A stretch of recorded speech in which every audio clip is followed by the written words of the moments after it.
दीप्ति गोयल और आप देख रहे हैं ट्रू इंडिया न्यूज। आइए रुख करते हैं अब खबरों की ओर। विधि पूर्वक इस व्रत को करने से समस्त दुख दूर हो जाते हैं और जीवन में सुख सौभाग्य तथा धन धान्य की प्राप्ति होने लगती है। श्री कृष्ण भगवान की आज्ञा मानकर द्रौपदी ने भी करवा चौथ का व्रत रखा था। इस व्रत के प्रभाव से ही अर्जुन सहित पांचों पांडवों ने महाभारत के युद्ध में कौरवों की सेना को पराजित कर विजय हासिल की। करवा चौथ के पूजन में धातु के करवे का पूजन श्रेष्ठ माना गया है। यथास्थिति अनुपलब्धता में मिट्टी के करवे से भी पूजन का विधान है। ग्रामीण अंचल में ऐसी मान्यता है कि करवा चौथ के पूजन के दौरान ही सजे धजे करवे की टोंटी से ही जाड़ा निकलता है। करवा चौथ के बाद पहले तो रातों में धीरे धीरे वातावरण में ठंड बढ़ जाती है और दीपावली आते आते दिन में भी ठंड बढ़नी शुरू हो जाती है। व्रत रखने वाली स्त्री सुबह नित्य कर्मों से निवृत्त होकर स्नान एवं संध्या आदि करके आचमन के बाद संकल्प लेकर यह कहे कि मैं अपने सौभाग्य एवं पुत्र पौत्रादि तथा निश्चल संपत्ति की प्राप्ति के लिए करवा चौथ का व्रत करूंगी।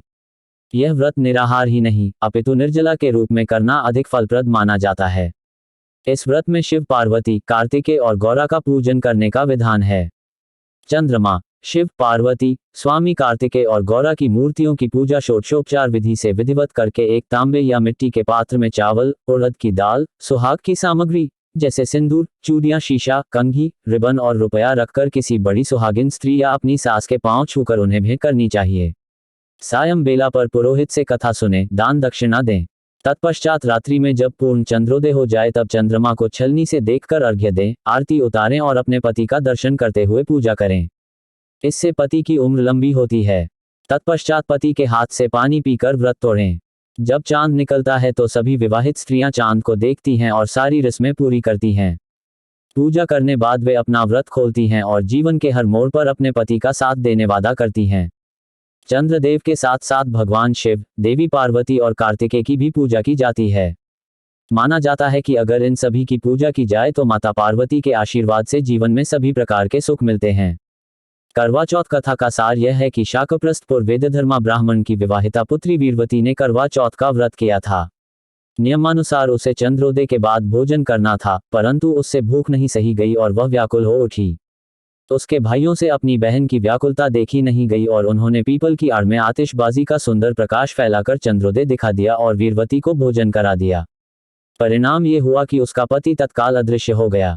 अधीर वीरवती ने 12 महीने तक प्रत्येक चतुर्थी को व्रत रखा और करवा चौथ के दिन उसकी तपस्या से उसका पति पुनः प्राप्त हो गया।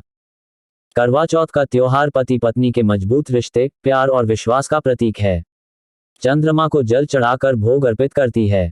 इसके बाद पत्नी छलनी में चांद के साथ ही अपने पति को भी देखती है। इसके बाद पति अपनी पत्नी को जल पिलाते हैं और कुछ खिलाकर उनका व्रत पूरा कराते हैं। करवा चौथ का व्रत आज 1 नवंबर को है।